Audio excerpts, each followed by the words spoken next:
Hello friends, आज आपण बनवणार आहोत सगळ्यांची ऑल टाइम फेवरेट कांदा भजी. पण आजची कांदा भजी अजिबात तेलकट होणार नाही आणि शेवटपर्यंत कुरकुरीत राहतील. त्यासाठी मी काही खास टिप्स सांगणार आहे. त्यामुळे व्हिडिओ शेवटपर्यंत नक्की पहा. जर चॅनलवर नवीन असाल तर सबस्क्राईब करायला विसरू नका. सर्वप्रथम इथे 3 मीडियम साईजच्या कांद्यांची साले काढून तो लांब आणि अगदी पातळ चिरून घेऊयात.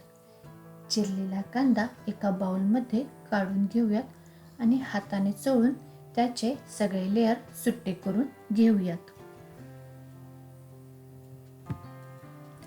चिरलेल्या कांद्यामध्ये अर्धा चमचा हळद, अर्धा चमचा जिरे पावडर, अर्धा चमचा धने पावडर, थोडेसे लाल तिखट, चवीनुसार मीठ, एक मोठा चमचा बारीक चिरलेली हिरवी मिरची, थोडीशी कोथिंबीर आणि एक चमचा ओवा हातावर चोळून टाका. त्यामुळे छान सुगंध येईल. हे सगळे मिश्रण छान मिक्स करून ते 5 ते 10 मिनिटांसाठी बाजूला ठेवून देऊयात.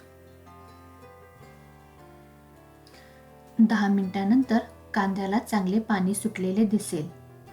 त्यामध्ये अर्धा कप बेसन आणि आपले सिक्रेट इन्ग्रेडियंट म्हणजेच तांदळाचे पीठ 2 चमचे टाकून त्याला छानसे मिक्स करून घेऊयात. इथे वेगळे पाणी घालण्याची गरज पडत नाही. तांदळाचे पीठ वापरल्याने भजी थंड झाल्यावरही बराच वेळ कुरकुरीत राहतात. कढईत तेल चांगले कडकडीत गरम करून घेऊयात.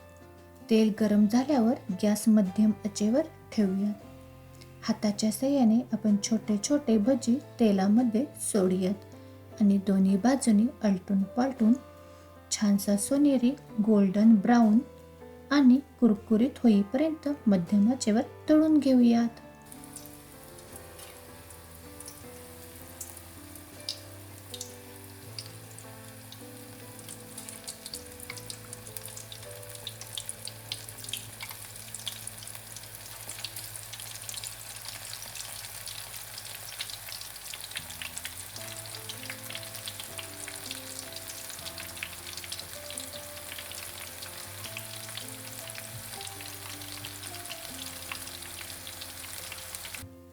तर कशी वाटली ही गरमागरम आणि कुरकुरीत कांदा भजी? नक्की करून पहा.